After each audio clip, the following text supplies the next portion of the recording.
வாட்டி காம்படிஷனுக்காக பழனியில வந்து ஏதோ ஒரு காம்படிஷன் சொல்லி நானும் என் தம்பியும் திருப்புகழ் ஒரு 100 பாட்டு மனப்பாடம் பண்ணணும்னு பண்ணோம். கடைசியில பாத்தீங்கன்னா அவ்வளவு 100 பாடம் மனப்பாடம் பண்ணிட்டோம். எங்க அப்பா வந்து ஃபோர்ஸ் பண்ணி படிக்க வச்சா காம்படிஷனுக்காக மனப்பாடம் பண்ணிட்டோம். கடைசியில அந்த காம்படிஷன் கேன்சல் சொல்லிட்டா. எங்களுக்கு எப்படி இருக்கும்? சின்ன பசங்க என்னது இது, அந்த காம்படிஷனுக்கு போதுமான ஆள் வரலையா, மெம்பர்ஸ் இவ்வளவு பேர் இருக்கணும்னு எதிர்பார்த்தாலும் வரலையா. ஆனா அந்த காம்படிஷன் கேன்சல் சொல்லிட்டா. அந்த காம்படிஷன் அனௌன்ஸ் பண்ண உடனே இந்த பசங்களை படிக்க வச்சு திருப்புகழ் படின்னு சொல்லி அவ அப்பா போஸ்ட் பண்ணி அந்த காலத்துல இந்த சோசோ மிஷோவும் அவர் தம்பி வந்து பெரிய ஒரு கலெக்டர் போஸ்ட்ல இருந்து ரிட்டையர் ஆனவர். அவ்வளவு நல்ல படிப்புல படிச்சுட்டார். சோசோ மிஷோக்கும் இப்ப 82 வயசு. அவர் சொல்றார், சின்ன வயசுல அவ்வளவு படிக்க வச்சா கடைசி இந்த காம்படிஷனே கேன்சல் ஆயிட்டுட்டா. எங்க அப்பா இல்ல, இதை பத்தி ஏன் கவலைப்படுற, நீங்க திருப்புகழ் படிச்சே இல்லையா, அதுதானே வேணும் நமக்கு, காம்படிஷன் போனா போறது, வாங்க 2 பேரும் பழனி முருகன் கிட்ட போய் இந்த 100 பாட்டு பாடி காட்டணும் அப்படின்னு சொல்லி பழனி கழிச்சு போய் முருகன் கிட்ட பாட சொன்னாராம். 100 பாட்டு முருகன் கிட்ட பாடினா அந்த முருகன் தான் இன்னைக்கு வரைக்கும் என்ன காப்பாத்துறான். அந்த முருகனோட இந்த நான் படிச்ச ஒரு காலேஜ் ப்ரொஃபஸர் ஆனேன். ஆனா அதை காட்டிலும் எனக்கு மதிப்பு மரியாதை மட்டும் இல்ல, பணம் காசு இன்னும் எவ்வளவோ நிம்மதி. பல பேருக்கு நான் குருவா வழி நடத்திட்டு இருக்கேன், நல்ல விஷயங்களை சொல்லி கொடுத்து. எல்லாம் இந்த பக்தி தான் எனக்கு சோறு போடுறது. யோசனை பண்ணி பாருங்க, பக்தின்றது from the childhood till end வரைக்கும் நம்மளுக்கு துணையா இருக்கும். பகவத் பக்தி பகவானோட ஆசீர்வாதம் எல்லா விஷயத்துக்கும். அதுதான் நான் சொல்லுவேன் இல்லையா, ஒரு கதை ஏற்கனவே 100 வாட்டி சொன்ன கதை இருக்கு, ராமசகாயம் ராஜசகாயம். அப்போ அந்த கதையை வேணா திருப்பி சொல்றேன், இல்லாட்டி பட் உங்களுக்கே தெரியும். ராஜசகாயம்ன்றது தேவைதான். நம்ம உலக காலத்துல நம்ம இப்ப ராஜசகாயம்னா இப்ப ஒரு கம்பெனில ஒர்க் பண்றோம், எங்கேயோ வேலை செய்யறோம், அங்க முதலாளி வாழ்க்கெல்லாம் சல்யூட் அடிக்க வேண்டியது தேவைதான். ஏன்னா வேலை sir, job sir, life sir சொல்றோம்ல நம்ம, சார் லைஃப் போயிடும் சார் வேலை இல்லைன்னா அப்படின்னு சொல்றோமே, இதெல்லாம் தேவைதான். ஆனா அதை காட்டில அந்த ராமசகாயம் இருக்கு பாருங்க, அது நமக்கு புரியாது. அது புரிஞ்சதுன்னா அதை காட்டுற வசதி எதுவுமே இல்லை. இந்த ராஜசகாயம்னா ஒண்ணுமே இல்லை.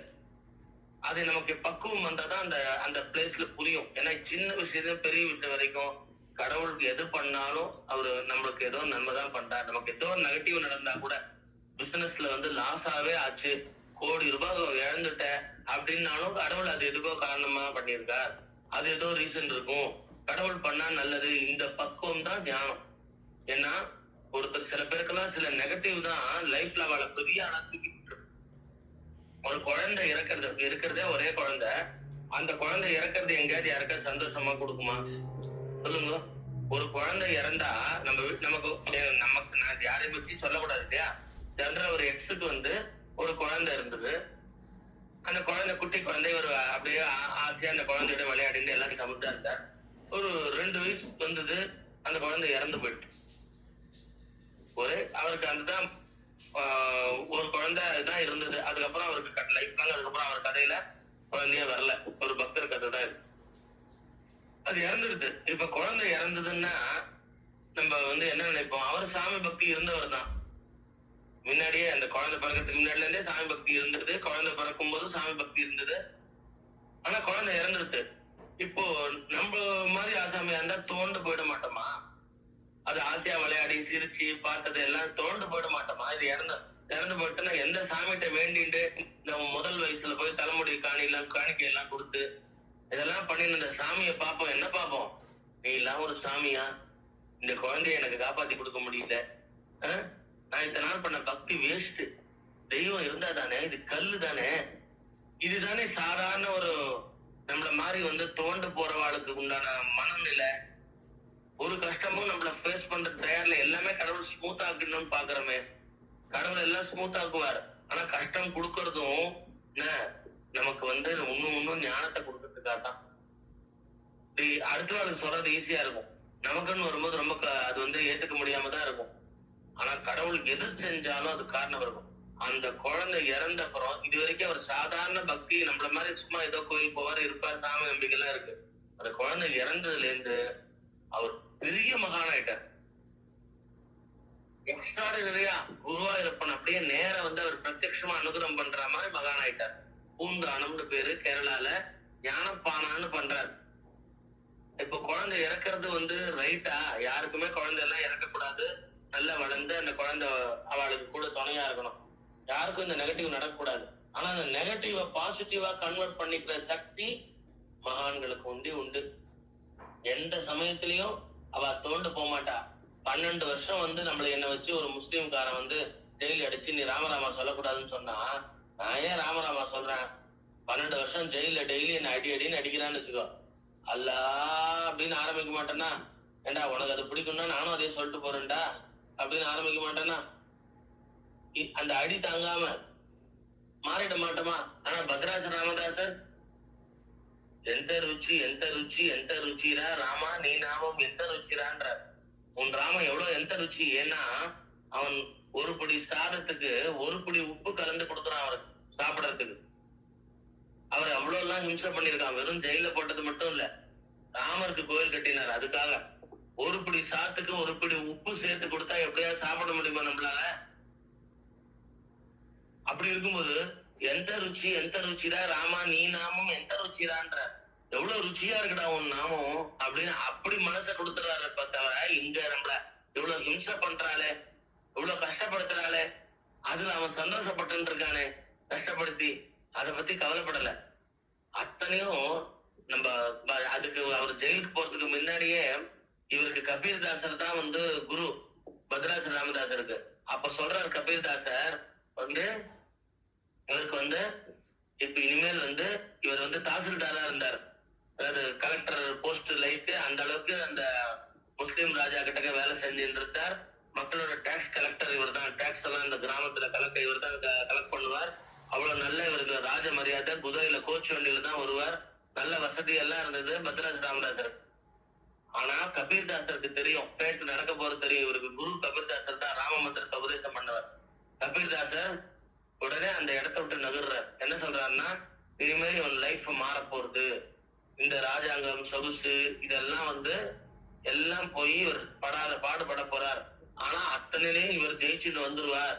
அந்த ராம மந்திரம் நான் தான் உபதேசம் பண்ணியாச்சு அப்படின்னு சொல்லி கபீர்தாசர் பத்ராசர் ராமதாசர் தேர்ந்து விடப்பெற்று போகும்பொழுது இவருக்கு பின்னாடி நடக்க போறது தெரிஞ்ச மகான்களுக்கு தெரியும். இப்ப நம்ம மகாபரிவாரில் இருக்கும்போது போய் பார்த்துட்டு வந்தோம்னா, நீ வீட்டுக்கு போறதுக்குள்ள உன்னோட வண்டி டயர் பஞ்சர் ஆகுமா இல்ல என்ன நீ பாதையில கஷ்டப்படுவே தெரியும். அந்த மாதிரி கூட ஒருத்தருக்கு வந்து மகாபரிவா யாருக்கும் இந்த மாதிரி ரொம்ப ஏன் கல்யாணத்துக்கு ஹெல்ப் பண்ணுங்கன்னு சொன்னா, எல்லாரும் அந்த மூங்கில் தட்டு இருக்கும். மூங்கில் தட்டுல எல்லாரும் வந்து தங்கிட்ட இருந்த பைசா எல்லாம் போட்டா. அப்போ ஒருத்தர் திருச்சியில இருந்து வந்திருந்தார். அவர் கார்லயே ஃபேமிலியோட வந்திருந்தார். அவரும் என்ன பண்ணாருன்னா வந்து மூங்கில் தட்டுல தங்கிட்ட பேக்கெட்ல இருந்த பைசா எல்லாம் போட்டார். அப்போ மகாபரிவா எல்லாத்தையும் பார்த்துட்டு எல்லாத்தையும் எடுத்து வச்சுக்கோ, அவன் வண்டி திருப்பி கொடுத்துருந்தார். யாரு திருச்சியில இருந்து வந்தவர்கிட்ட. அவருக்கு அழுகையா வருது. பெரியவா ரிஜெக்ட் பண்ணிட்டா எப்படி இருக்கும்? யாரோ ஒரு ஏழை கல்யாணத்துக்கு ஹெல்ப் பண்ணுங்க, என்னெல்லாம் என் கையில இருக்க கொடுங்கன்னு சொல்லியிருக்கா. அப்ப இருக்கிறவங்க தன் பேக்கெட் சட்டையில வச்சு இந்த பைசா தூக்கி கொடுத்துருக்கா. ஏன்னா இப்ப இந்த காலத்து மாதிரி ஜிபே எல்லாம் கிடையாது. அந்த காலத்துல எதுவும் சக்கரை பாக்கெட்ல இருந்த பைசா கையில எடுத்துன்னு அந்த பைசா அவ கொடுத்துருக்கா. இவர் நம்ம திருச்சியில இருந்து கார்ல தானே வந்தோம், திருப்பி கார்ல தானே வீட்டுக்கு போறோம், நமக்கு அதிக செலவு இல்லை அப்படின்ட்டு பேக்கெட்ல இருந்த பைசாவெல்லாம் அப்படியே கொண்டு போய் தட்டுல போட்டார்.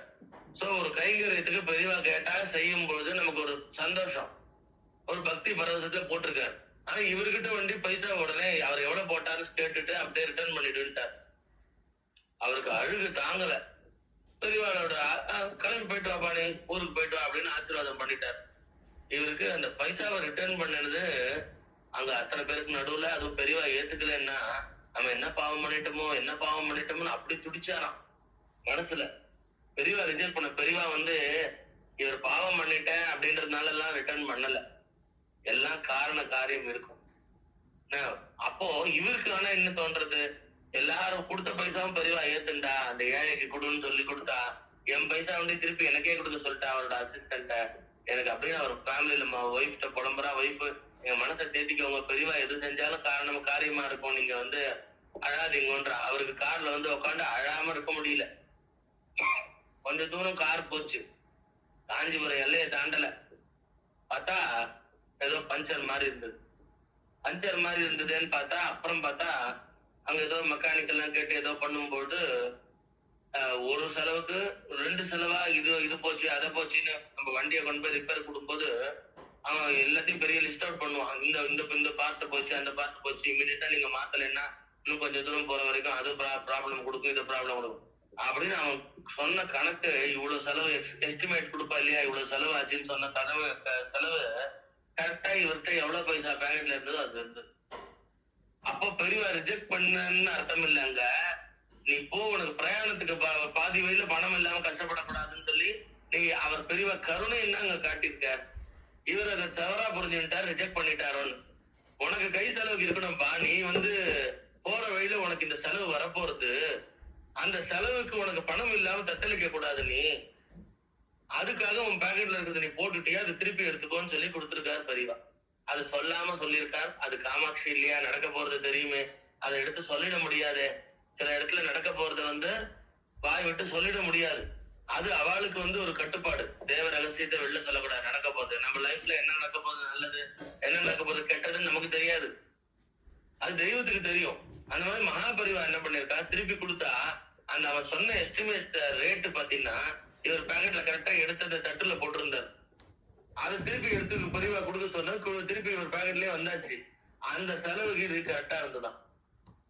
ஓ, அப்பதான் ஒய்ஃப்ல பார்த்து பெரியவா எவ்வளவு அபார கருணை, நான் இப்ப பைசா இல்லாம தத்தளிக்க கூடாது இந்த நடு வழியில அப்படின்னு சொல்லி ஊர் போய் ஒழுங்கா சேரணுமே, அதுக்காக பெரியவா திருப்பி கொடுத்துருக்கா அப்படின்றத புரிஞ்சுட்டாரு. அபார கருணை இல்லையா மகாபெரிவாளுக்கு அப்படின்னு சொல்லி ஒரு விஷயத்திலையும் தெய்வம் செய்யறதுன்னா அது இன்பத் துன்பங்கள் எல்லாம் நாராயணன் எண்ணமென்றே இருப்பார், அந்த அன்பில் உணர்ச்சி கொண்டால் மனமே ஆனந்தம் வேறில்லையே, ஆனந்தமா இருக்கும்.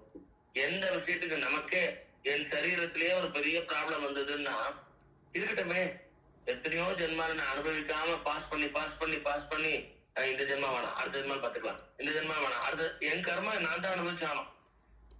ஆனா பாஸ் பண்ணி வந்த இந்த ஒரு ஜென்மால இது வந்துருச்சுன்னா இனியோட இந்த கடன் முடிஞ்சு போயிடுமே. பேங்க்ல கடன் வாங்கினா நியாயமா அடைச்சாலுமே அதை எப்படி நம்ம எஸ்கேப் ஆகலாம், எங்க ஓடலாம் நாட்டை விட்டுன்னு இருக்கக்கூடாது. அது தர்மமா இருக்கிறவாளுக்கு, தெய்வீகமா இருக்கிறவாளுக்கு, தெய்வத்தோட ஆசீர்வாதம் வேணும்ன்றவாளுக்கு அது நியாயம். அப்படி அந்த முறையில போகமாட்டாளே. அப்ப இது என்னோட ஜென்மா, இந்த ஜென்மாவை நான் அனுபவிச்சுடுறேன். எனக்கு அனுபவிச்சா கூட அது ஏத்துக்கிற பக்குவமான ஞானமும் உள்ளுக்குள்ள இருக்கு. சரீர உபாதையை நான் அனுபவிச்சுடுறேன், ஏத்துக்கிற பக்குவமான ஞானத்தையும் அந்த ஈஸ்வரன் சேர்த்து கொடுத்துருக்கான். இப்போ குழந்தைக்கு ஊசி போட வரும்போது ஊசியை எடுத்து நர்ஸ் எடுக்கிறாருனாலே வீழ்னு அலற ஆரம்பிச்சிடும். இன்னும் குத்தவே இல்லை, ஆனா நர்ஸ் எடுத்துன்னு வரான்னு பார்த்தா நமக்கு தான் குத்த போறான்னும் போது இந்த குழந்தைக்கு அழுக ஆரம்பிச்சிடும். நமக்கெல்லாம் அப்படி இல்லை. நமக்கு ஒரு ஊசி போட போறா, ஏதோ ஒரு வியாதின்னா இந்த வியாதி சரிப்படுத்துறதுக்கு தான் இந்த ஊசி போட போறா அப்படின்ட்டு நமக்கும் வலிக்குதான் வலிக்கும் அப்படின்னு பல்ல கடிச்சுட்டு அந்த ஊசியை நம்மளே வாண்டாடா கை நீட்டி வாங்கிப்போம். கையில போடுவோம், இந்த பக்கம் போடுவோம், இந்த கையில போடுறதெல்லாம் இந்த கையில போடுறதான்னு வாங்கிப்போம். ஊசி குத்தினா வலிக்காம இருக்குமா? ஆனா அந்த மருந்து உள்ள போய் நமக்கு வியாதியை சரிப்படுத்தும்ன்ற பக்குவம் நமக்கு இருக்கு. ஆனா குழந்தைக்கு இருக்குமோ? அந்த மேல குத்துறத ஒண்டிதான் குழந்தை பார்க்கும். அதுக்கு உண்டான மருந்து உள்ள போய் அந்த குழந்தைக்கு ஏதோ வியாதினால தானே ஊசி போடுறான், அது சரியாத்துக்குதான்ற அளவுக்கு அந்த டீட்டெயிலான ஞானம் அந்த குழந்தைக்கு கிடையாது. அது ஊசிய பார்க்கும் போதே அழகு.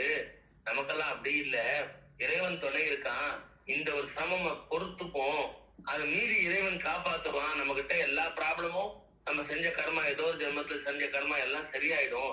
நமக்கு பக்குவமான ஞானத்தையும் இறைவன் கொடுத்திருக்கான் அப்படின்றத நமக்கு புரிஞ்சுக்கணும். இதுதான் ஞானிகளுக்கும் நமக்கும். ஞானிகள் என்ன பண்றான்னா எந்த விஷயத்திலயும் அவ அந்த டேக் இட் ஈஸியா எடுத்துக்கிறான், அதை அப்படியே அவ பாஸ் ஆன் பண்ணி போயிடுறா. அதுதான் இப்ப பூந்தானம் தன் குழந்தை இறந்ததை கூட அவர் அந்த இடத்துலயும் ஞானம் தான் வளர்ந்தே தவிர அவர் அப்படியே நாஸ்திகனா, கடவுளே வேண்டாம், கடவுளே இல்லைன்னா, குருவாயூரப்பனே இல்ல, அது வெறும் கல் சிலை அப்படின்ட்டு போயிடல. அவருக்கு இன்னும் குருவாயூரப்பன் மேல பக்தி ஜாஸ்தியா போச்சு, ஞானம் ஜாஸ்தியா போச்சு. அவர் பெரிய மகானா வந்தார். அந்த குழந்தை இறந்தது கூட இவர் பெரிய மகானா வரத்துக்கு ஒரு ஆரம்ப காரணமா இருந்தது, மூல காரணமா இருந்தது. சோ ஒவ்வொரு விஷயமும் மகான்கள் எப்படி டியூன் பண்ணிக்கிறா, ஃபைன் டியூன் பண்ணிக்கிறா தம் மைண்ட. எல்லாத்துக்குமே மைண்டு தானே வேலை.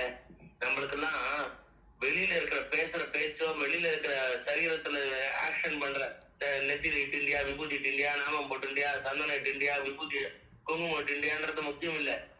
சரீரம் எவ்வளவு அளவுக்கு, மனசு எவ்வளவு அளவுக்கு பக்குவப்பட்டிருக்கு ஞானத்துல, அதுதானே இப்ப இந்த கிளாஸ் இத்தனை வருஷம் ஓடின்னு இருக்குன்னா அதுக்கோட உண்மையான வேல்யூ தானே. மனசு என்ன பக்குவப்பட்டிருக்கு? யாராவது உன்னை திட்டும் போது உடனே மனசு உடனே வந்து தோண்டு போயிடுறது, உன்னை புகழ்ந்தா உடனே காலை தூக்கி விட்டுக்கிற. இப்போ எனக்கு கிடைச்ச பரீட்சை தானே ஒரு ஒரு கிளாஸ்ல நடந்ததுன்னு சொல்லி நான் சொன்னேன். என்னை பத்தி யாருமே தெரியாதுன்ற ஒருத்தர் வந்து எனக்கு அதே விசுவாசத்துல போனா, நான் அங்க போனாலே இந்த மெயின் விசுவாச ஆரம்பிச்சு இன்டர்நேஷனல் லெவல்ல விசுவாசம் நடத்துறா. அதை ஆரம்பிச்சு வச்சவரும் என்னை பார்த்த உடனே அந்த கிருஷ்ணசாமி கல்யாணத்துல அடிக்கடி அவ பண்ணுவா.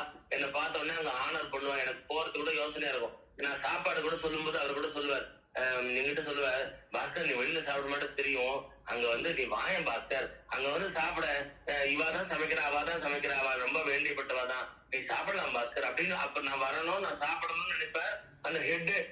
அது மட்டும் இல்லாம நான் வந்தேன்னா எனக்கு மைக்ல பிடிச்சி ஒரு இத்தனை வருஷம் கைங்கரியம் பண்ணிருக்கான்னு ஒரு சால்வை மாதிரி போத்தி மைக்ல நீங்க ஒரு 2 வார்த்தை பேசிக்கோன்னு சொல்லி, நீங்க ஒரு பெருமாளுக்கு நீங்க பூவை போடுவோம் என்கிட்ட ஒரு விஐபி மாதிரி பூவை கொடுத்து இவ்வளவு பண்ணுவார். அதே விசுவாசல எவனோ ஒருத்தர் சொல்லக்கூட, அவரும் தெய்வத்தோட அருள் பெற்றவர் தான். என்னை பத்தி யாரும் எதுவுமே தெரியாதவர் என்னை பத்தி மட்டமா வந்து போலியா வேஷம் போடுறாங்க, யார் இவன் கேட்டிருக்காரு. அதுதான் நான் சொன்னேன் இல்லையா. அப்ப நான் எப்படி பதில் சொன்னேன்? இது வந்து யோக சித்ராக்கெல்லாம் தெரியும், அந்த குரூப்ல இருந்திருக்கா. அப்பெல்லாம் அப்படியே துடிச்சு போயிட்டா. அண்ணாவை போய் யாராவது சொல்றா அப்படின்ட்டு இவாளுக்கு போன் பண்ணு, அவளுக்கு போன் பண்ணு, ஏன் இப்படி அண்ணாவை இவர் சொல்லிருக்காரு, யாராவது பதில் போடுங்க அதுக்கு அப்படின்னா துடிச்சு போனா. நான் என்ன பதில் போட்டேன்? நான் இனிமேல் பக்தியை கத்துக்கிறேன். இந்த பெருமாள் பக்தி இத்தனை நான் போலியா தான் வேஷம் போட்டுட்டேன். இனிமேலாவது உண்மை என்ன அர்த்தம் அப்படின்னா, மிஸ்டர் கூலா இரு. தோனி பத்தி சொல்லுவா இல்லையா, மிஸ்டர் கூல்னு. என்ன கெட்டு போச்சு?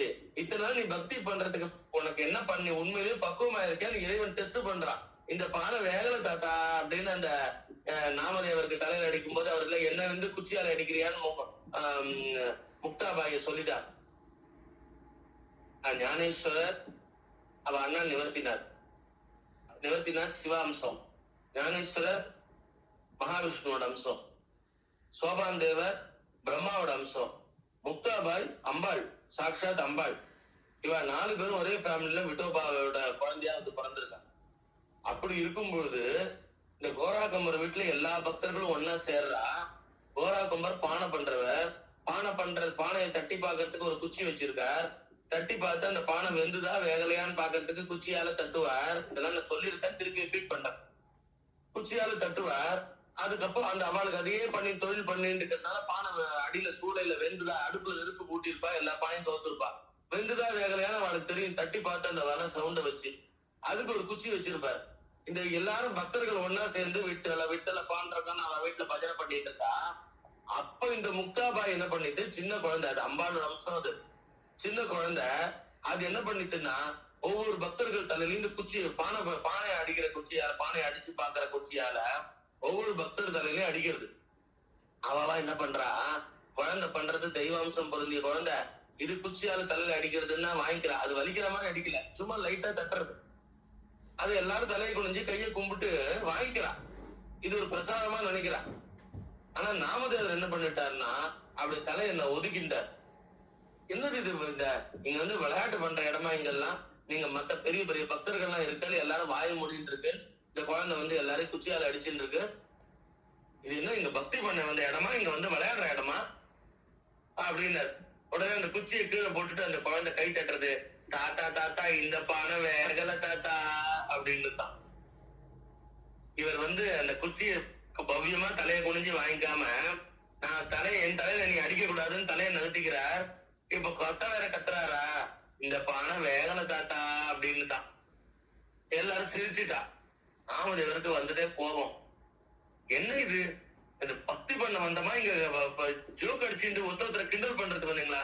இந்த குழந்தை என்னை பார்த்து வேகலைன்றது, பக்குவம் ஆகலைன்றது, நீங்க எல்லாம் சிரிக்கிறேன்னு அதை அக்செப்ட் பண்ற மாதிரி இருக்கு. நான் சின்ன வயசுலயே பாண்டகனுக்கு சாப்பாடு ஊட்டிருக்கேன், பாண்டகன் என் கையால சாப்பிடுவார், பாண்டகன் திருப்பி எனக்கு ஊட்டுவார், இதோட என்ன வேணும் வேகறதுக்கு, பக்குவமாறதுக்கு அப்படின்னு விருட்டுன்னு கோபம் எழுந்து போயிட்டார். இந்த பக்தி பண்ற இடத்துல எழுந்து போயிட்டார். அப்ப முக்தாபாய் அம்பாள் வந்து என்ன சொல்றான்னா, உனக்கு பக்குவம் வரலன்னா என்ன அர்த்தம்? நம்ம அப்ப பக்தி லைன்ல இருக்கோம்னா யாராவது நம்மள சொன்னா, ஏதாவது சொன்னா உடனே நம்ம கோபதாபங்கள் வருதோ, இல்ல ஏதாவது ஒரு கஷ்டம் லைஃப்ல வரும்பொழுது உடனே நம்ம அந்த சுவாமி கிட்ட போய், நீ இருக்கியா இல்லையா, இத்தனை நாள் நான் பக்தி பண்ணிட்டு இருந்தேன், இத்தனை நாள் லலிதா சஹஸ்ரநாமம் சொல்லி உன்னை பூஜை பண்ணினேன், அப்ப என்ன லாபம்? அப்ப நீ சாமியே இல்லாம தான் இத்தனை நாள் என் டைம் நான் வேஸ்ட் பண்ணினேனா? இப்படிலாம் நம்ம பேசிட்டோம்னா என்ன அர்த்தம் ஆயிடுறது? இத்தனை நாள் பக்தி பண்ணிருக்கியே, உன்னை பக்தியில அடுத்த ஸ்டெப்பு கூட்டுன்னு போலாம் பார்த்தா பக்குவம் இல்லாம இருக்கியே அப்படின்னு தெய்வம் சொல்லிடாதா? யுவர் அன்பிட்னு சொல்லிடாதா? பசங்களுக்கு 4ஆம் கிளாஸ் 5ஆம் கிளாஸ் பாஸ் பண்றதுக்கே ஒரு டெஸ்ட்னு வைக்கிறா. டெஸ்ட்னு வச்சுட்டு அப்புறம் 5ஆம் கிளாஸ் தூக்கி போடுறா 4ஆம் கிளாஸ்ல இருந்து. அதுக்குள்ள ஒரு பரீட்சை வைக்கிறா, ஆனுவல் எக்ஸாம்னு. அதை வச்சு 6ஆம் கிளாஸ் தூக்கி போடுறா. அந்த பரீட்சைன்றது வைக்கணும்ன்றது அவசியம் தானே ப்ரமோஷனுக்காக. அப்ப நம்ம வந்து பரீட்சையே ஏத்துக்கிறதுக்கு தயாரா இல்லாம இருக்கும், நம்மள சோதிக்கிறதுல தயாரா இல்லாம இருக்கும். நம்ம பக்தி லைன்ல இருக்கோம்ன்றது நம்ம பெருமையா பேசிக்கிறோமே தவிர சின்ன சோதனைகள் கூட we are not ready to face. சின்ன கஷ்டங்கள் கூட நம்ம ஃபேஸ் பண்ண தயாரா இல்ல. எல்லாம் ஃபைன் டியூன் பண்ணி கடவுள் நல்லதாவே கொடுக்கணும்னு நினைக்கிறோம். கடவுளுக்கு தெரியும் எது நமக்கு கொடுக்கணும். நம்ம பக்தி பண்ண ஆரம்பிச்சுட்டா நமக்கு எதை கொடுக்கணும் எதை கொடுக்க வேண்டாம், எதனால எதை கொடுக்கிறோம். நம்மளோட அர்ஜுனனுக்கு கிருஷ்ணன் அதான் சொல்றாரு, டேய் நான் சொன்னது சைடா, இவா எங்க தாத்தா, இவா எங்க பெரியப்பா, இவா எங்க சித்தப்பான்னு சொல்லிட்டு நான் அடிக்க மாட்டேன். தம்பியை வில்லியும் கீழே வைக்கிறியே, நான் சொல்றதை நீ செய்யறதாண்டா உன்னோட வேலை. எனக்கு நீ இப்ப அர்ஜுனன், பாண்டு புத்திரன், குந்தி மைந்தன், உனக்கு அது ஒண்டிதான் உன்னை பத்தி உனக்கு தெரியும். எனக்கு ஒவ்வொரு ஆத்மாவும் எத்தனை பிறவி எடுத்து வந்திருக்கு, எத்தனை எல்லாம் கடந்து வந்திருக்கு, அது என்ன எல்லாத்தையும் சுமந்து வந்திருக்கு, அதோட கர்மா என்னெல்லாம் எல்லாம் எனக்கு தெரியும்டா. நான் சொன்னதை ஒண்டி நீ செய்டா போறன்ற அர்ஜுனனுக்கு. நான் சொன்னதை ஒண்டி நீ செய். இப்போ கிருஷ்ணர் பக்கத்திலேயே இருந்தாரு, அபிமன்யு செத்து போகும்போது காப்பாத்தி கொடுத்தாரோ? அர்ஜுனன் அவ்வளவு க்ளோஸ் தானே. நரநாராயணா பத்ரிகாசிரமத்துல அர்ஜுனும் கிருஷ்ணனும் தபஸ் பண்ணவா. அர்ஜுனன் கூடயே இருக்கார், வில்லுக்கு விஜயன். அப்படிப்பட்ட அர்ஜுனன் கூடயே பறந்தாமனே இருந்தா கூட அபிமன்யு செத்து போகும்போது காப்பாத்தி கொடுத்தாரோ? காப்பாத்தி கொடுக்காம அவர் என்ன பண்றாரு தெரியுமா? அந்த இடத்துல பக்குவம் வரத்துக்காக ஒரு தேவேந்திரனை கூப்பிட்டு ஒரு நாடகம் நடின்றார். அபிமன்யு செத்து போறாரு முன்னாடியே கிருஷ்ணருக்கு தெரியும். அப்ப தேவேந்திரன் வந்து ஒரு அக்னி மூட்டி அதை சுத்தி ஒரு பிராமண வேஷத்துல வந்து சுத்தி சுத்தி சுத்தி வந்துட்டு இருக்கான். அந்த அக்னியை சுத்தி வந்திருக்கான். அப்ப அர்ஜுனன் கிருஷ்ணன் அந்த பக்கமா நடந்து வரா. இந்த டிராமாவை வந்து நடிக்க வச்சு பண்ணுடா இந்த டைலாக் பேசுன்னு சொல்லி கொடுத்து தேவேந்திரனுக்கே கிருஷ்ண பரமாத்மா தான். கிருஷ்ணன் அர்ஜுனன் வரும்போது ஒரு பிராமணர் நெருப்ப மூட்டி, ரொம்ப பெருசா நெருப்ப மூட்டி சுத்தி சுத்தி வந்துட்டு இருக்காரு. அப்ப கிருஷ்ணன் அர்ஜுனும் அந்த பக்கமா வரா. வந்துட்டு கிருஷ்ணன், அர்ஜுனா என்ன என்ன ஃபயர் ஒண்ணு இது பண்ணி அந்த பிராமணன் சுத்தி வந்துட்டு இருக்காரு, என்னன்னு போய் விசாரி, இவருக்கு ஒண்ணுமே தெரியாத மாதிரி. உடனே அர்ஜுனன், சுவாமி அப்படின்ற அவர் அதுக்குள்ள இப்ப குதிக்க வேற போறாரு அந்த நெருப்புல. ஸ்டாப் அப்படின்ட்டு அர்ஜுனன். கட்டி நிறுத்து அப்படின்னு கத்தினோன்னு யாரோ கமெண்ட் பண்றாரா, நின்றுட்டார் அந்த பிராமணர். அப்படியே அழுத கண்ணீரா இருக்கு அந்த பிராமணுக்கு. பாட்டா கிருஷ்ணர் அர்ஜுனர் 2 பேரும் தெரியுது. ஓடி வந்து பரந்த் அவன் காலில் விழறா. அர்ஜுனா என்ன எதுக்கு நிறுத்தின அப்படின்னு வேற அர்ஜுனன்ட்ட கேக்குறாரு. பிராமணரே அந்தரே, உங்களை பார்த்தா வேதம் படிச்சவர் மாதிரி இருக்கு, என்ன காரியம் பண்ண போறேன்? பிராண தியாகம் பண்ண போறேல, என்ன காரியம் பண்ண? நெருப்புல குதிக்க போறேல, எதுக்கு அப்படின்னா? எனக்கு ஒரு வாழ்க்கையில கஷ்டமான ஒரு விஷயம் நடந்துருக்கு, அதுக்காக நெருப்புல குதிச்சிடலான்னு, பிராணத்தை உயிரை விட்டுறலாம்னு நினைக்கிறேன். கிருஷ்ணர் பேசாம கேட்டு இருக்காரு. அர்ஜுனன் தான் அவரோட பேசுறான். என்ன உயிரை நம்மளே செல்ஃப் நம்ம தியாகம் பண்றது தப்பு இல்லையா? நம்மளே பிராணகத்தி பண்ணிக்கிறது, அதாவது தற்கொலை பண்ணிக்கிறது பாவமாச்சே, நரகம் கிடைக்கும், திருப்பி பேய அலைவேல், ரொம்ப கஷ்டம் அதெல்லாம்.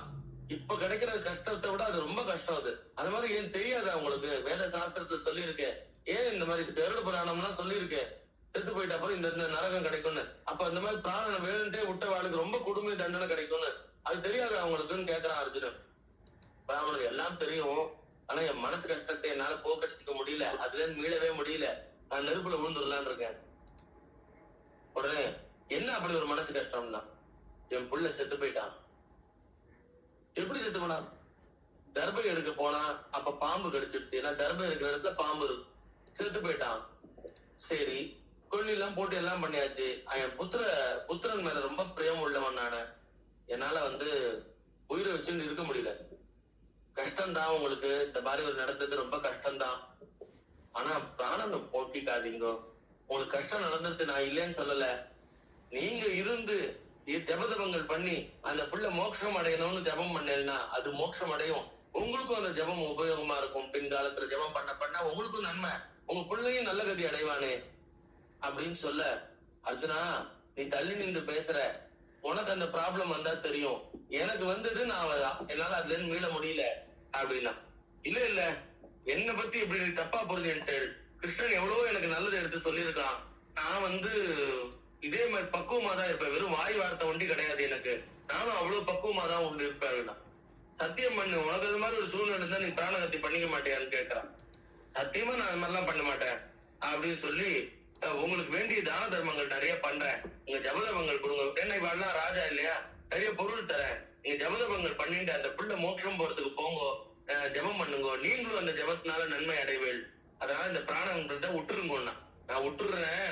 உனக்கு ஒரு சூழ்நிலை வந்தா நீ எனக்கு சத்தியம் பண்ணி கொடு, நானும் தற்கொலை பண்ணிக்குவேன்.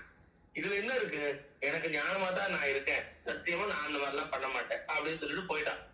இது கொஞ்ச நாள் முன்னாடியே சுவாமி இந்த சீன் பிளே டைரக்ஷன் எல்லாம் பண்ணியாச்சு. இப்ப அபிமன்யு செத்து போயாச்சு.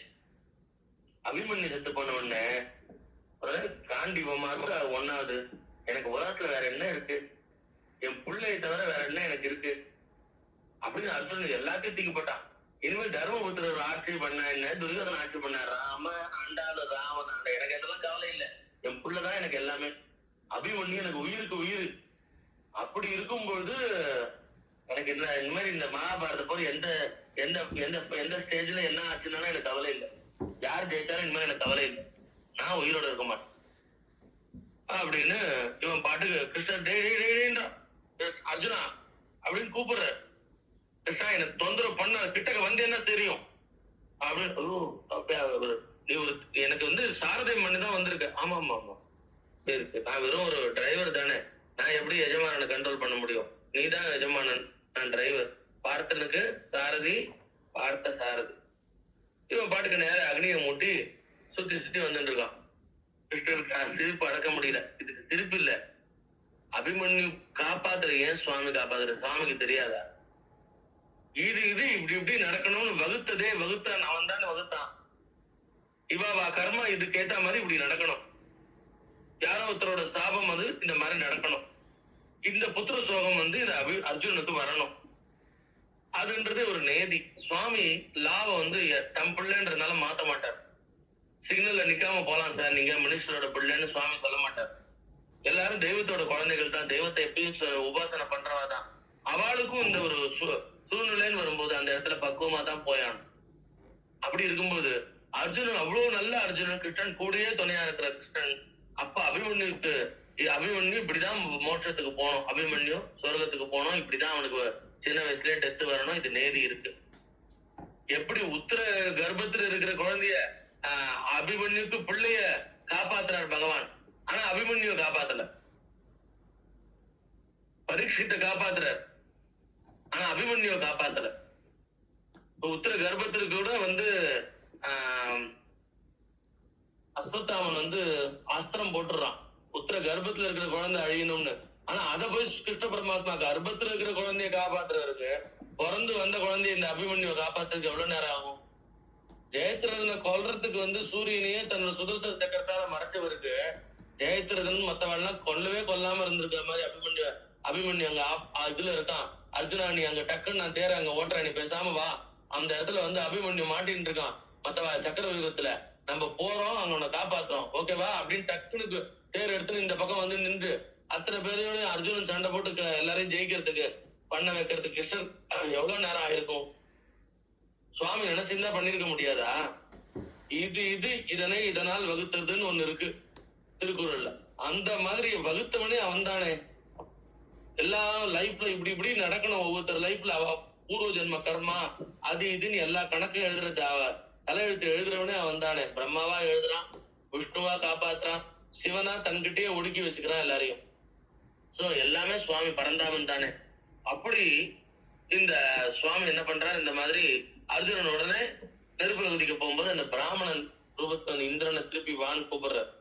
அதே பிராமண ரூபத்து வந்து, அர்ஜுனா பிராணகத்தி பண்ணிக்க போறியா, பண்ணிக்கோப்பா, ஆனா அர்ஜுனன் சத்தியம் பண்ணி மீறினான்ற பாவம் உனக்கு வரும், நீ பண்ணிக்கோ. அவன் நிமிந்து பாக்குறான். கிருஷ்ணர் கூப்பிட்டா கூட திரும்பி பார்க்காத அர்ஜுனன் இந்த பிராமணன் சொன்ன உடனே, அன்னைக்கு சத்தியம் வாங்கிட்டாரு இந்த பிராமணன், நம்ம சத்தியம் பண்ணி கொடுத்தோமே, இவருக்கு பிள்ளை செத்து போகும்போது இவருக்கு சத்தியம் பண்ணி, எனக்கு அப்படி ஒண்ணு நடந்தா நான்லாம் வந்து அப்படிலாம் பண்ண மாட்டேன்னு அப்படின்றது ஞாபகத்துக்கு வருது. உடனே கிருஷ்ணன் கிட்ட வந்து, கிருஷ்ணா இந்த மாதிரி சத்தியம் பண்ணி கொடுத்துட்டேன் நான் இப்ப தற்கொலை கூட பண்ணிக்க முடியாது அப்படின்னும் போது கிருஷ்ணன் அப்படியே கட்டிக்கிறான். அர்ஜுனா, உனக்கு இருக்கிற புத்திரன் இறந்து போன துக்கம் இருக்கும், நான் உன் கூட இருக்கேன்டா. அது அப்படி நேதி நடக்கணும்ன்ற நேதி நீ மனசுக்கு சரிப்படுத்திக்கோடா அப்படின்னு தான் கட்டிக்கிறான், ஆலிங்கனம் பண்ணிக்கிறான் பகவான் கிருஷ்ணன். அந்த பிராமணா வந்தது இந்திரன் அப்படின்றது பின்காலத்துல புரிஞ்சது அர்ஜுனுக்கு. கிருஷ்ணன் நடத்திய நாடகம் தான் நமக்கு ஒரு பக்குவம் வரத்துக்காக நம்மள்ட்ட சத்தியம் வாங்கின்றது. கிருஷ்ணன் தான் எல்லாம் பண்றான்னு தெரிஞ்சது. அப்ப எல்லாம் கிருஷ்ணன் பண்றான்னு போது அவன் காலில் சரணாகதி அடைஞ்சு பகவானே நீதானே எனக்கு எல்லாம் அப்படின்னு இருக்க வேண்டியதானே நம்ம ஞானம். சின்ன விஷயத்தையும் பெரிய விஷயம் வரைக்கும் அடுத்தவங்களுக்கு சொல்லும்போது கஷ்டம் வரும்போது ஞானமா இருந்து சொல்லிடலாம். நமக்கு வரும்போது அது கஷ்டம்தான், நம்மளால அது மீள வர்றது கஷ்டம்தான். ஆனா அது மீள்தான் ஆன்மீக முன்னேற்றம். இறைவன் கூட துணையா இருப்பான், இறைவன் காப்பாத்துவான் நம்பி அவன் நாமத்தை தான் கெட்டியா சொல்லிட்டு இருக்கணும். அவன் தான் எல்லா சந்தர்ப்பத்திலும் நமக்கு பாதுகாப்பு வளையம், கோல்கேட் பாதுகாப்பு வளையம் மாதிரி நம்மளை காப்பாத்துறோம். அப்படி ஒவ்வொரு விஷயத்திலையும் நமக்கு ஞானம் வர வேண்டாமா? நம்ம மேல மேல ஆன்மீக இந்த கிளாஸ் எல்லாம் வந்ததுனால என்ன லாபம், என்ன கத்துண்டோம் சார்? நான் போனேன் சார் 20 நாளைக்கு ஒரு இடத்துல இந்த ஸ்லோகம் கத்துண்டேன். ஒரு மாசம் போனேன், இந்த 2 ஸ்லோகம் கத்துண்டேன் சார். ஒரு வருஷம் அந்த கிளாஸ்ல நான் இருந்தேன் சார், நான் ஒரு 10 ஸ்லோகம் கத்துண்டேன். வெறும நமக்கு லிஸ்ட் அவுட்ல நம்ம தெரியாது இத்தனை தெரிஞ்சுட்டோன்றதுல ஒன்றும் லாபம் இல்ல. ஞானம் என்ன வந்தது?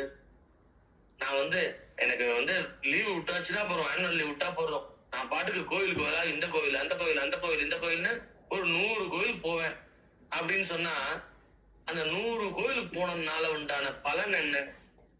உனக்கு புத்தி இன்னும் பக்தியிலையும் டுவர்ட்ஸ் காட நோக்கியும் திரும்பிட்டா.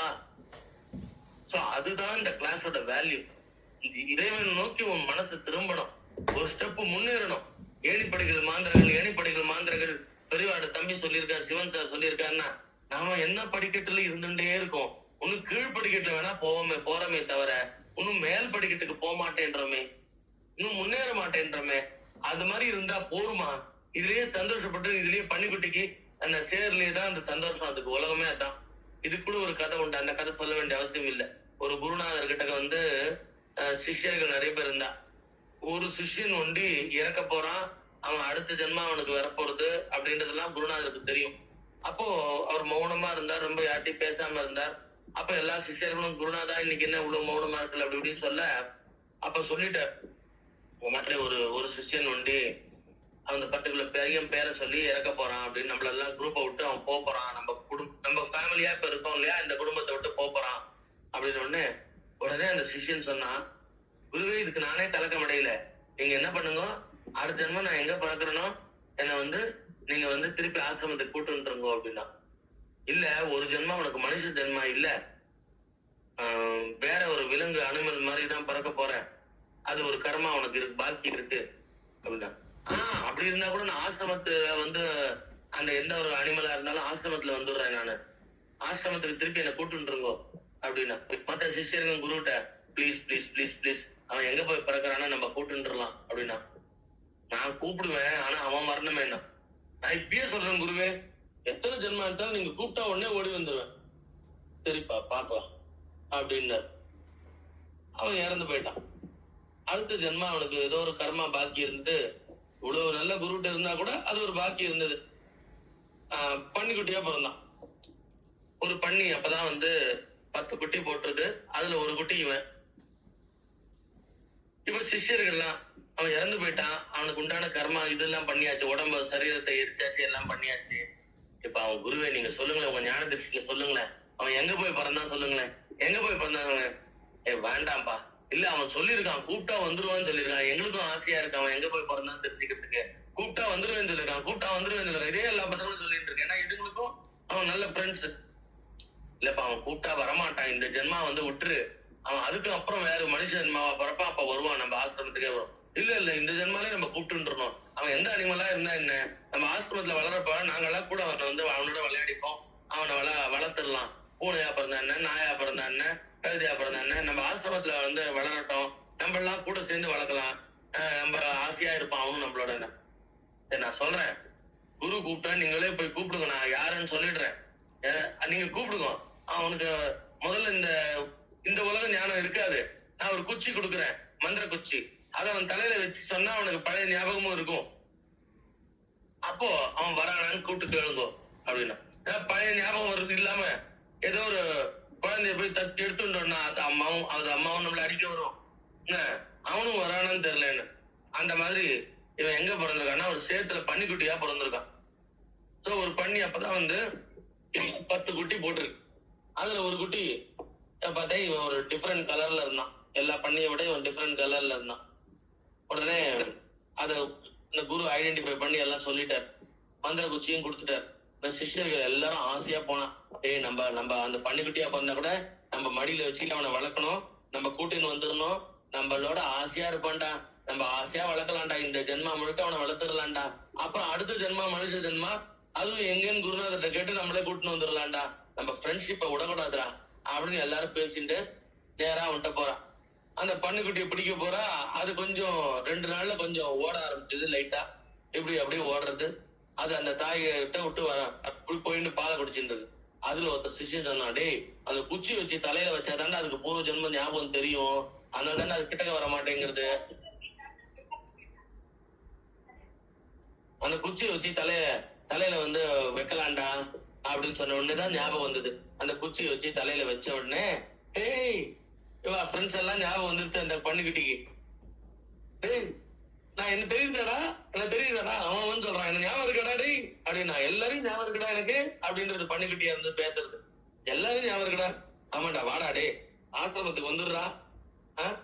டேய் ஆசிரமத்துல நம்ம குரு காத்துன்னு இருக்காருடா, வாடா வாடா நாங்க வளர்த்துக்கிறோம்டா உன்ன, நல்லா சூப்பரா வளர்ப்போம்டா அப்படின்னா. டேய் எனக்கு ஞாபகம் இருக்குடா, ஆனா இது பாரு இந்த என்னோட அம்மா விட்டு வர விருப்பம் இல்லடா. என்ன சொல்ற? ஆமாண்டா இந்த பன்னிக்குட்டி இந்த பெரிய பண்ணி எங்க அம்மாடா. ஆமாண்டா இந்த ஜென்மத்துலடா, நீ போன ஜென்மத்துல நீ வந்து குருநாதர் ஆசிரமத்தை எங்களோட இருந்தவன்டா நீ. அது போன ஜென்மம்டா. எனக்கு இப்ப ஞாபகம் இருக்கு, இந்த இங்க ஏதோ ஒரு குச்சி மாதிரி வச்சு தலையில தொட்ட உடனே எனக்கு எல்லாம் தெரியுது. ஆனா எனக்கு வர விருப்பம் இல்ல. இந்த தாய் கிட்ட ஜம்முன்னு எவரா கூட இவெல்லாம் என்னோட கூட பிறந்தவாடா. இத்தனை பேர் பேர் 9 பேரு, நான் ஒருத்தன் 10. எனக்கு இந்த சேர்ல நன்னா இருக்குடா, டே ஜம்முன்னு விளையாடுற மாதிரி இருக்குடா, நான் இங்கேயே இருந்துக்கிறேன்டா, என்ன கூப்பிடாதீங்கடா. டேய் நீதான்டா நான் என்னவா பிறந்தாலும் என்ன கூப்பிடணும்னு குருகிட்ட ரிக்வஸ்ட் பண்ணிட்ட. அது போன ஜென்மம்டா. இப்ப எனக்கு என்னமோ வர பிடிக்கல, இந்த அம்மாட்ட ஆசையா பால் குடிச்சுன்னு இங்கேயே இருக்கேன்டா நானு, நீங்க தொந்தரவு பண்ணாதீங்கடா, நீங்க எல்லாம் போங்கடா அப்படின்ட்டான். இவெல்லாம் திருப்பி ஒரு 5 நிமிஷத்துல அவன் நார்மல் ஆயிட்டான், அந்த பன்னிக்குட்டியாவே ஆயிட்டான். அவனுக்கு இந்த பூர்வ ஜென்மம் மறந்து போயிடுது. இவெல்லாம் ரிட்டர்ன் வந்துட்டான். அது பாட்டுக்கு ஜம்முன்னு அழகா அது அம்மாவோட கூட பிறந்தவாளோட விளையாடிட்டு இருக்கு. இதை பார்த்துட்டு இவெல்லாம் தலையில அடிச்சுட்டு வந்துட்டு ஆசிரமத்துக்கு. குரு வந்து சிரிக்கிறார் எல்லாரையும். எனக்கு முன்னாடியே இது தெரியும், நீங்கெல்லாம் ரொம்ப அவன் மேல பாசமா இருந்து இது பண்ணல, அவன் எப்படியாவது கூட்டு வந்துடணும்னு உங்க ஆசையை கெடுக்க வேண்டாம் தான் இந்த மந்திர குச்சி எல்லாம் கொடுத்து விட்டேன். அது அவனோட கர்மா. இந்த ஜென்மாவை அங்க முடிச்சுட்டு தான் அவன் வரணும். அது வரைக்கும் நம்ம வெயிட் அண்ட் சீ தான். நமக்கெல்லாம் வயசாயிடும். அப்ப திருப்பி சின்ன பையனா இங்க சேருவான் அடுத்த ஜென்மத்துல. பன்னிக்குட்டி கொஞ்ச நாள் இருந்துட்டு அப்புறம் அது இறந்துரும், நோய் வாய்ப்பட்டு இறந்துரும். அப்புறம் அதுக்கு அடுத்த மனுஷ ஜென்மா கிடைக்கும், அப்ப இங்க வருவான். ஆனா இப்ப கொஞ்ச நாள் அவன் பன்னிக்குட்டியா சேத்துல விளையாடி அந்த கூட பிறந்தவன் அவன் அம்மா அந்த பாசமா இருந்து அங்கேதான் இருந்துட்டு வருவான். அதை மாத்த முடியாது, அது அவன் கர்மா. பிரம்மா தலையில எவ்வளவு நாள் எழுதியிருக்காரோ அது வரைக்கும் அங்கதான் அவன் இருப்பான், அதுதான் அவனுக்கு சொர்க்கம் அப்படின்னு சொன்னாரே. பார்க்கணும், இதுதான் எல்லாருக்குமே. இது கற்பனை கதையா உண்மை கதையான்னு தெரியாது, ஆனா இது ஒரு ஞானத்தை கொடுக்குற கதை. நம்ம பன்னிக்குட்டியா ஏதோ ஒரு இடத்துல அதுலயே உழுந்துண்டு அதே மனசு சந்தோஷப்பட்டு எங்கேயோ ஒண்ணு இருந்துட்டு இருக்கோம். ஒரு நல்ல ஆசிரமத்துல ஒரு பெரிய மகான் நம்மளை கூப்பிட்டா கூட போகிறதுக்கு நமக்கு தோண மாட்டேங்கிறது. சத்து விஷயங்களோ சத்சங்கங்களோ அது பிடிச்ச மாதிரி இருக்கு. இருக்கட்டும் சார் எனக்கு ரைட்டு தான், எனக்கு ஆபீஸ்ல லீவ் கிடைக்கல, அதனால ஆசிரமத்துக்கு இன்னைக்கு வந்து சர்வீஸ் பண்ண முடியல அப்படின்னு சொல்லுவான். அப்ப இவனுக்கு லீவ் பேலன்ஸ் இருந்தா அது எங்கேயோ அவுட்டிங் டூர் போறதுக்கு வந்து வேற எங்கேயோ இதுக்கெல்லாம யூஸ் பண்ணுவான் லீவ் பேலன்ஸ. எதுக்கும் அவன் பர்சனல் யூஸ் பண்ணிப்பான். ஆனா இந்த ஒரு ஆசிரமத்துல கைங்கரியத்துக்கு கூப்பிட்டான்னு வச்சுக்கோங்களேன், எனக்கும் பிடிக்கும் சார், அந்த மகானை ரொம்ப பிடிக்கும் சார், ஆனா என்ன சார் பண்றது, தலை மேல இந்த ஏப்ரல் எண்டிங்ல இயர் எண்டிங் முடியலப்பா, மார்ச் எண்டுல இயர் எண்டு முடியல, இப்படியே ஒர்க்கு தலை மேல நிக்குது அப்படின்னுவான். தோணித்துன்னா தனக்குன்னு வேணும்னா என்னைக்கு வேணா என்ன எக்ஸ்கியூஸ் வேணா சொல்லி உடம்பு சரியில்லைன்னு சொல்லிட்டு லீவ் போகான் இருப்பான். இது எதனை சொல்றது? அவளுக்கு சாமியே பிடிக்காதுன்னு இல்ல, அதே சமயத்துல அந்த அளவுக்கு இன்டெப்த் போய் இறங்கி செய்யவும் they are not ready. So ஏணி படிகளில் மாந்தர்கள், they are in the place. அதுக்கு மேல வர தே ஆர் நாட் ரெடி. கீழே வேணா போவான், இன்னும் கீழே வேணா போய் பக்தியை மொத்தமா மறந்து போன மாதிரி இருந்து வேற ஏதாவது என்ஜாய்மெண்ட்ல கூட இருப்பா. ஆனா மேல வரத்துக்கு தே ஆர் நாட் ரெடி. இவ மேல நம்ம வருத்தப்பட்ட பிரயோஜனம் இல்ல. அந்த பன்னிக்குட்டி இத்தனை நாள் அங்க இருக்கணும்னு அதோட நீதி அது அங்கதான் இருக்கும். அந்த குரு என்ன பண்ணுவார்? தியானம் பண்ணுவோம், வேண்டிப்போம், அவன் கூடிய சீக்கிரம் இங்க வருவான். அதுக்கும் அடுத்த ஜென்மா கிடைச்சு ஏதோ ஒரு அம்மா வயசுல பிறந்து அவ கடைசியில அனாதையா இந்த ஆசிரமத்தை விட்டு போய் குழந்தைய வளர்க்க முடியலன்னு நம்ம வளர்த்து அந்த ஞானத்தை திருப்பி கொடுப்போம். நமக்கு அப்ப வயசாயிடும் தான். இருந்தாலும் வெயிட் அண்ட் சீ. ராமகிருஷ்ண பரமஹம்சர் அத்தனை சிஷ்யர்களும் வரதுக்காக காளிமாட்ட போய் அழறார். எங்கம்மா எங்க, எங்கம்மா எங்கன்றார். காளிமா சொல்லிட்டா இவருக்கு வேண்டி அவ வரணுமே வரணுமே வரணுமே கூற மேல நின்றுட்டு கத்துறாராம். ஆனா அந்த பசங்களுக்கு நரேந்திரனுக்கும் கூட தன்னை ராமகிருஷ்ண பரமஹம்சர்ட்ட தான் தான் லைஃப் லாங் இருக்க போறோம்னு தெரியாது. இவர் காலேஜ் வாசல்லாம் போய் நிக்கிறார். அவர் பிஎல் படிக்கும் போது, யாரா இது உன்னை தேடி வராரு, எப்ப பாரு உனக்காக வெயிட் பண்றாரு, உன்னை பார்த்துட்டா அப்படியே ஓடி வந்து கட்டிக்கிறாரு, அழறாரு. ஃப்ரெண்ட்ஸ் எல்லாம் கேக்குறா, அது ஒரு பைத்தியம்டா அது அப்படின்னு சொல்லிட்டு ராமகிருஷ்ண பரமஹம்சர் தனியாயிடுச்சுன்னு, இங்கெல்லாம் ஏன் வந்தீங்க, ஏன் இங்கெல்லாம் வரீங்க, காலேஜ் வாசல்லாம் வந்து நிக்கிறீங்க, எப்ப வருவேன்னு கேட்டுட்டு இருக்கீங்க. நான் அப்புறம் வருவேன், எனக்கு டைம் கிடைச்சாதான் வருவேன், நான் வரேன், எனக்கு உங்களை பிடிக்கும், உங்க பக்தி பிடிக்கும். ஆனா இப்படி என் காலேஜ் வாசல்லாம் நீங்க வந்து நின்றா எனக்கு அது ரொம்ப ஃப்ரெண்ட்ஸ் முன்னாடி எனக்கு ரொம்ப இதுவா இருக்கு. அப்போ விவேகானந்தருக்கு 100% பக்குவம் ஆகாத நேரம். ஆனா ராமகிருஷ்ண பரமஹம்சருக்கு சுவாமி விவேகானந்தர் தான் உலகம் முழுக்க இந்த ராமகிருஷ்ண பரமஹம்சரோட அந்த புகழ பரப்ப போற அப்படின்னு காளிமா சொல்லிட்டா. இது தெரிஞ்சு எவ்வளவு கஷ்டமா இருக்கு பாருங்களேன் ராமகிருஷ்ண பரமஹம்சருக்கு. அவருக்கு தெரியும் நடக்க போறது, ஆனா விவேகானந்தருக்கு தெரியாது. அப்படியே தெரிஞ்சிருந்ததுன்னா என்ன பண்ணிருப்பா? அந்த ஃப்ரெண்ட்ஸுக்கு முன்னாடி இவர் பைத்தியம் சொல்லியிருப்பாரா?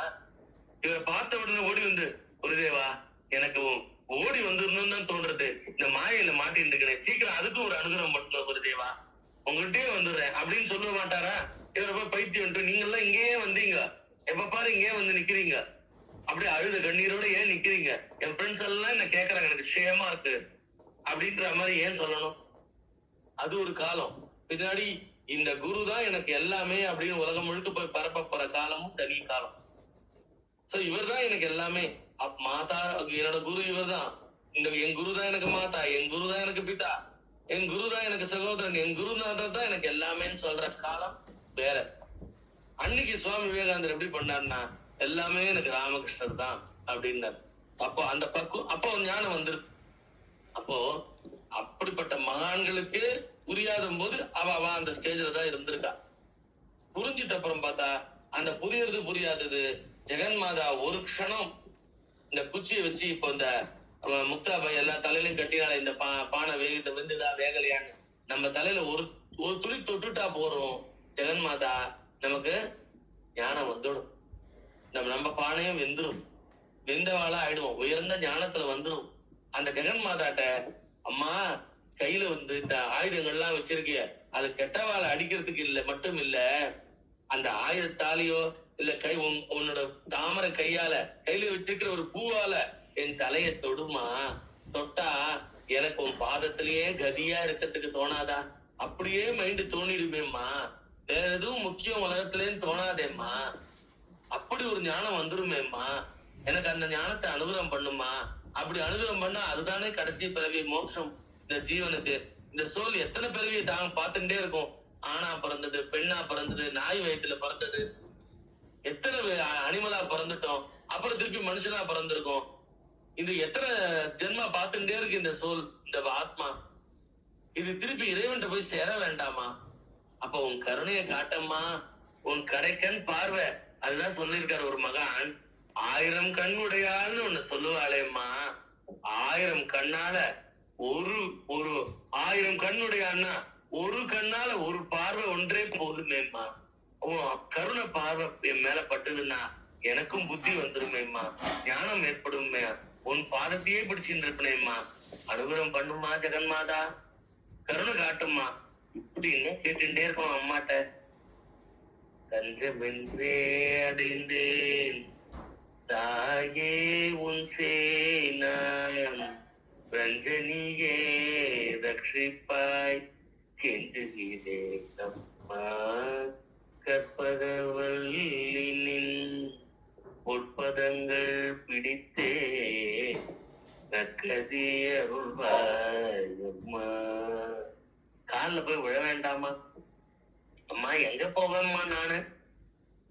நீ இந்த வேலை தன்னை செய்யன் என்னை மறந்தால்.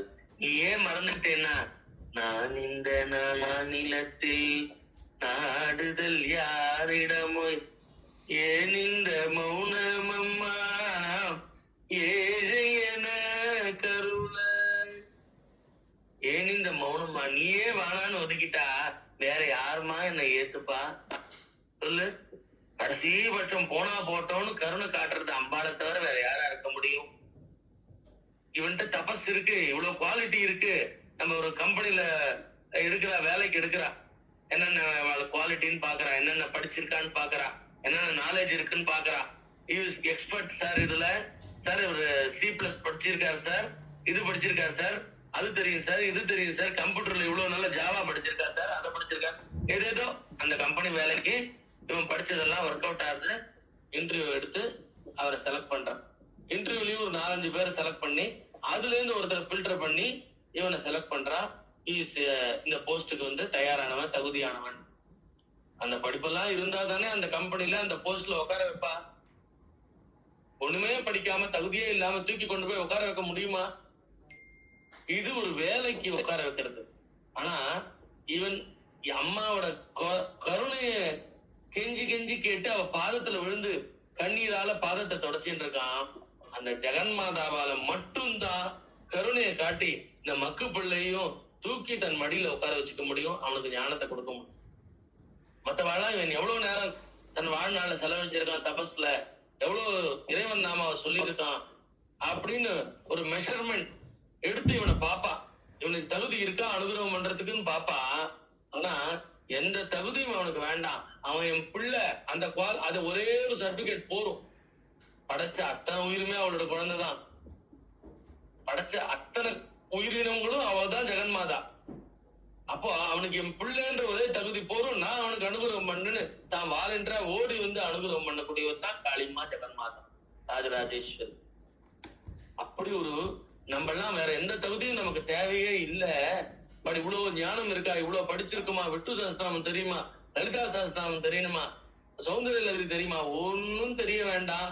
அம்மா தஞ்சம் என்றே அடைந்தேன்னு உன் பாதமே கதின்னு கண்ணுல ஜலம் விட்டு எனக்கு வேற ஒன்னும் தெரியாது, உன்னை தவிரம்மா இந்த மக்கு பிள்ளைய காப்பாத்துமான்னு நம்ம மனமுருகி பிரார்த்தனை பண்ணா, அம்மா இவனுக்கு நான் அனுகிரகம் பண்றேன், அதுக்கு அவனுக்கு ஒரு குவாலிட்டி இருக்கு, அது என்ன குவாலிட்டின்னா என்ன ஒரு தகுதி இருக்கு அப்படின்னா என் பிள்ளைன்ற தகுதி அது எல்லாருக்குமே உண்டு.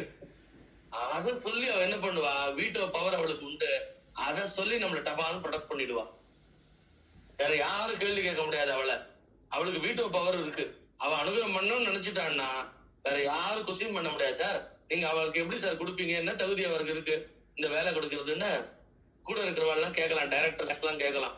இந்த ஜாப்ல அவரை செலக்ட் பண்ணிருக்கீங்க, அதுக்கு என்ன அவருக்கு தகுதி இருக்கு, அதுதான் படிச்சிருக்காரா, இந்த ஜாபை பத்தி முன்னாடி எக்ஸ்பீரியன்ஸ் இருக்கா அப்படின்னு மத்த கொஸ்டின் பண்ணலாம். ஆனா என் அம்மாவை யாரும் கொஸ்டின் பண்ணவே முடியாது. எனக்கு அவ அனுகிரகம் பண்ணணும் மனசு வச்சுட்டான்னா அவ கருணை மொழியை பொழிஞ்சிடுவோம், நானும் அவன் மடியில போய் உட்காந்துடுறோம். இப்படி நம்ம எல்லாருமே எலிஜிபிள் அப்படின்றத நான் சொல்றேன். கருணை மழை பொழிவா அம்மா, நம்ம எல்லாருமே எலிஜிபிள். அவளுக்கு புள்ள, குழந்தை, பொண்ணு, புள்ளன்ற ஒரு உரிமை நமக்கு இருக்கு.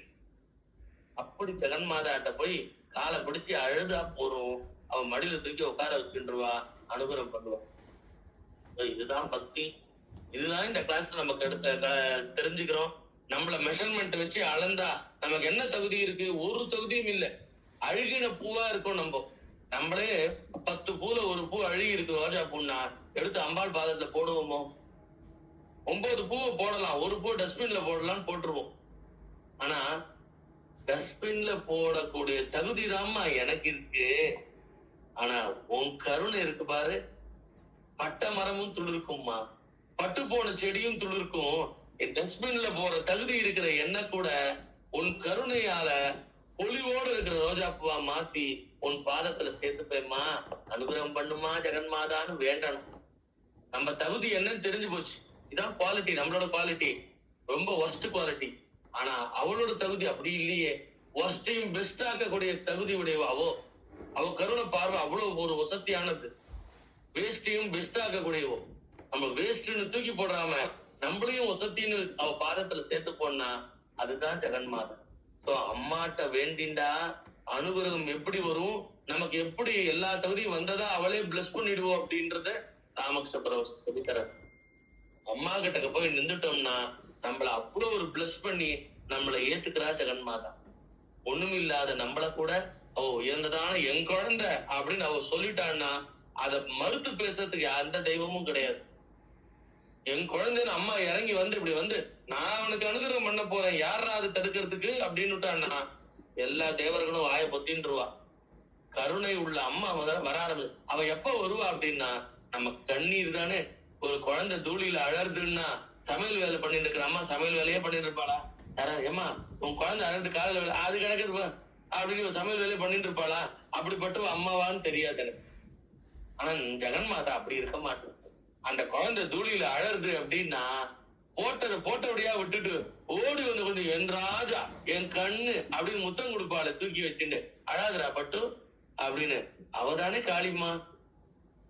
இத புரிஞ்சுண்டா நம்ம காளிமா பாதத்திலேயே தானே இருப்போம். நம்ம கண்ணீரும் கம்மலுமா நமக்கு எந்த ஒரு மனசு கஷ்டம் வந்தாலும் நீதானமா துணை. உன் பக்கத்துல எல்லாம் சரிப்படுத்தணும்னு கூட அவசியம் இல்ல. கர்மாவை ஏத்துக்கிற பக்குவமும் கொடுக்கணும். அவதான் எல்லாமே அவளோட கருணை தான். எல்லாமே அவளோட ஆசீர்வாதம் தான். ஞான மருதும் அவளோட ஆசீர்வாதம் தான்.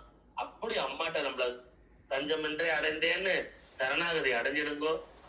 காளிமா இருக்கா. நான் காளின்னு சொல்றேன். உன்னத்தி லலிதான்னு வா, உன்னத்தி ராஜராஜேஸ்வரின்னு வா, உன்னத்தி புவனேஸ்வரின்னு வா. எந்த பெயர் கொண்டு அழைச்சாலும் பாலா எந்த பெயர் கொண்டு அழைச்சாலும் அவ அம்மா ஜெகன்மாதா அவதான். அப்படி அம்மா கருணை காட்டுவா.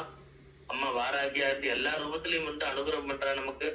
அதனால ஒவ்வொருத்தரும் பக்தி எப்படி பண்ணணும்னு தெரிஞ்சுக்கிறது இந்த கிளாஸ். வாங்கோ, இன்னும் கிட்டக்க வாங்கோ, இன்னும் கிட்டக்க வாங்கோ, அம்மா கிட்டக்க வாங்கோ, ஜெகன்மாதா கிட்டக்க வாங்கோ. தள்ளியே போயிட்டு இருக்காதீங்க.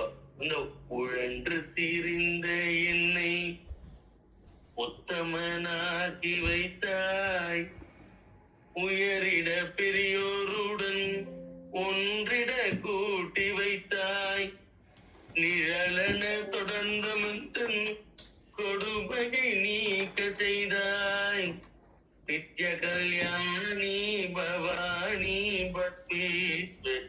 ராகம் மாத்தி பாடலாம். உழன்று திரிந்த என்ன ஏதோ ஒரு மாடு மாதிரி உழுந்துட்டு இருக்க வயல்ல. மாட்டை ஹாய் ஹாய்னு அடிச்சு மாட்டுக்காரன் என்ன பண்றான், வண்டி ஓட்டின்னு இருக்கான், மாட்டை ஓட்டின்னு இருக்கான் அந்த வயல்ல. இப்படி உழுந்துட்டு இருக்கேம்மா, என்ன போய் ஒரு பொருட்டா மதிச்சு நீ உத்தமனாக்கி வச்சாய். உயரிட பெரியோர்கள் நல்லவங்கள்லாம் கடவுள் பேரை எப்பயும் சொல்லக்கூடிய உத்தமர்கள், கடவுள் சிந்தனையிலே இருக்கிற நல்ல எண்ணம் கொண்ட நல்லவர்களோட என்னையும் சேர்த்து வச்சியேம்மா. இது உன் கருணை இல்லாம வேற என்ன? வெறும் இந்த சம்சாரத்துல இந்த உலக விஷயங்கள்லயே உழன்று இருக்கிற ஒரு மாடுமா, செக்கு மாடுமா நானு.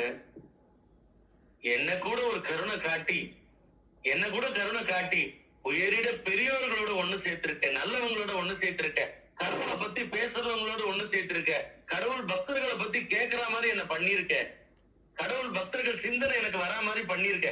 இதெல்லாம் உன் கருணை இல்லாம வேற என்ன?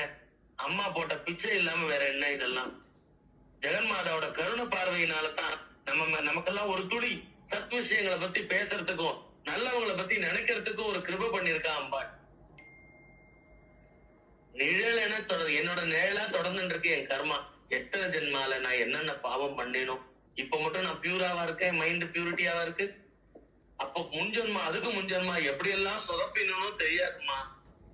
எப்படி எல்லாம் வாழ்க்கை எனக்கு நீ கொடுத்தது எல்லாத்தையும் வேஸ்ட் பண்ணினோ தெரியாது. நேரத்தெல்லாம் அது நேரத்தை வேஸ்ட் பண்ணி மாயில விழுந்து என்னென்ன பாவம் பண்ணினோ தெரியாது.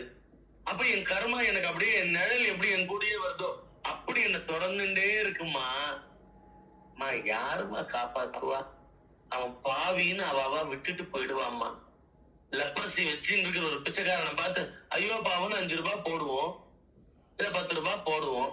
வாடா என் கூட வந்து நீயும் உட்காடுறா, நானும் உனக்கு ஒரு வாழ்க்கை கொடுக்குறேன், அவனை கூட்டுன்னு வருவோமோ?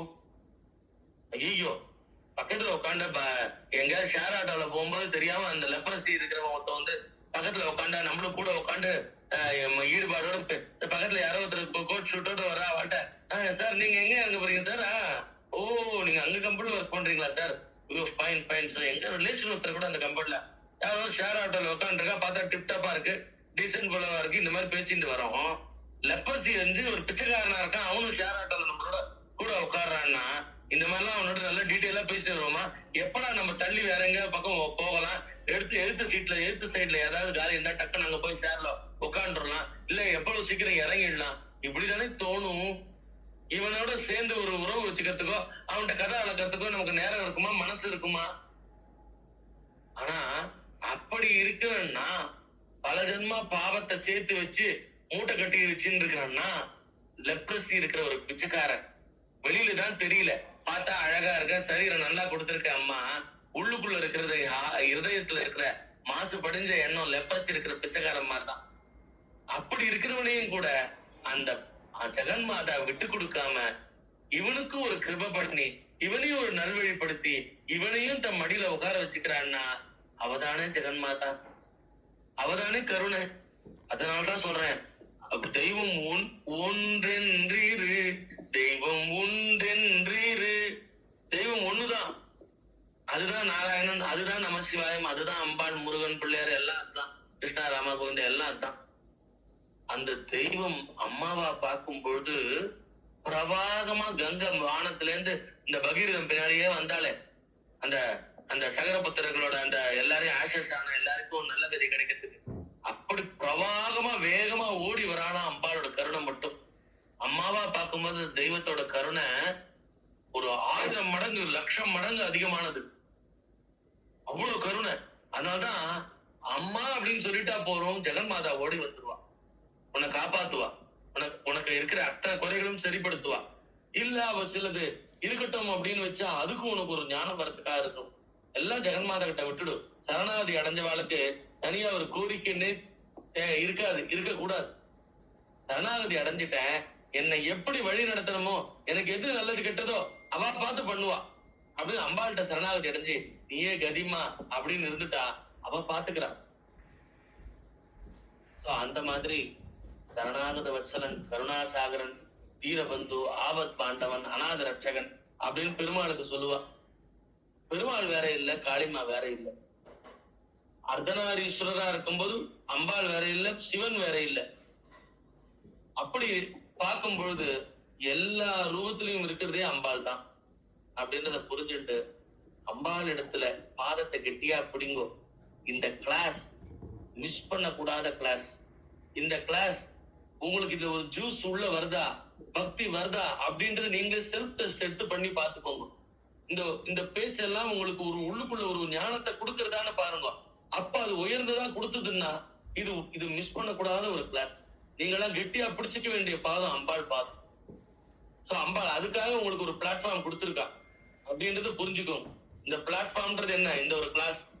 அது அவ்வளவு ஒரு அளவுக்கு நீங்க லவ் அண்ட் அஃபெக்ஷனா இந்த கிளாஸ பண்ணுங்க. நான் மிஸ் பண்ணக்கூடாதுன்னு தவிங்கோ. அதுதான் இந்த வாரத்துல இந்த ஒரு நாள் எப்ப வரும் அப்படின்னு தவிக்கிறேன்னு நினைங்கோ.